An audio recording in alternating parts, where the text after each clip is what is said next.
तब ऐसा मत सोचना कि आप लोग कोई संघर्ष है और बड़े पद पे कोई जाता है तो उसको संघर्ष करने की जरूरत नहीं होती।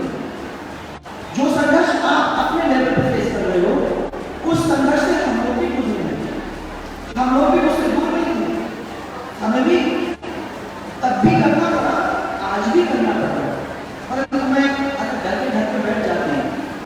आखिर आज महारानी को कौन सा संघर्ष करना पड़ रहा है, जिसका जिक्र उन्होंने रविवार को राजधानी जयपुर में किया।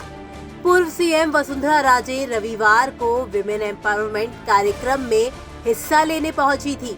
इस दौरान उन्होंने महिलाओं को सशक्त करते हुए जिस संघर्ष का जिक्र किया, उसके बाद से राजनीतिक हलकों में यही चर्चा है कि आखिर महारानी कौन से संघर्ष की बात कह रही हैं। पहले आपको भी सुनवाते हैं कि आखिर महारानी ने क्या कुछ कहा। तब ऐसा मत सोचना कि आप लोग कोई संघर्ष है और बड़े पद पे कोई जाता है तो उसको संघर्ष करने की जरूरत नहीं होती। जो संघर्ष आप अपने लेवल पर फेस कर रहे हो उस संघर्ष से हम लोग भी गुजरे हैं, हम लोग भी उससे दूर नहीं थे, हमें भी तब भी करना पड़ा, आज भी करना पड़ा, परंतु मैं अगर घर पे बैठ जाते हैं तो यहाँ तक पहुँचते हैं।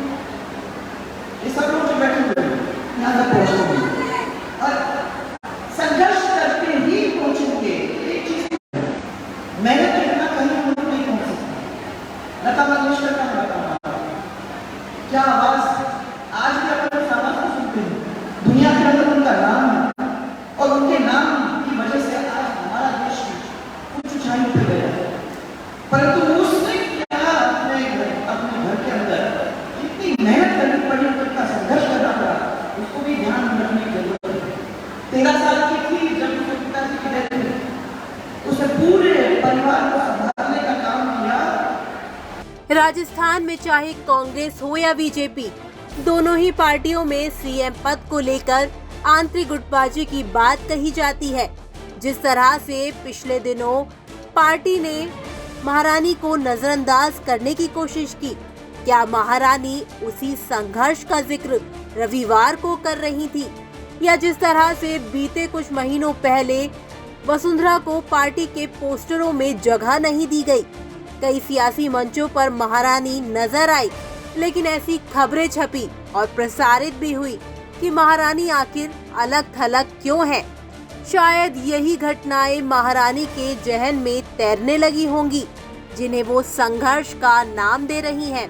बीते दिनों पहले बीजेपी ने चुनावी राज्यों के लिए अपने राष्ट्रीय पदाधिकारियों की घोषणा की थी, जिनमें राजस्थान से भी 3 नेता शामिल किए गए।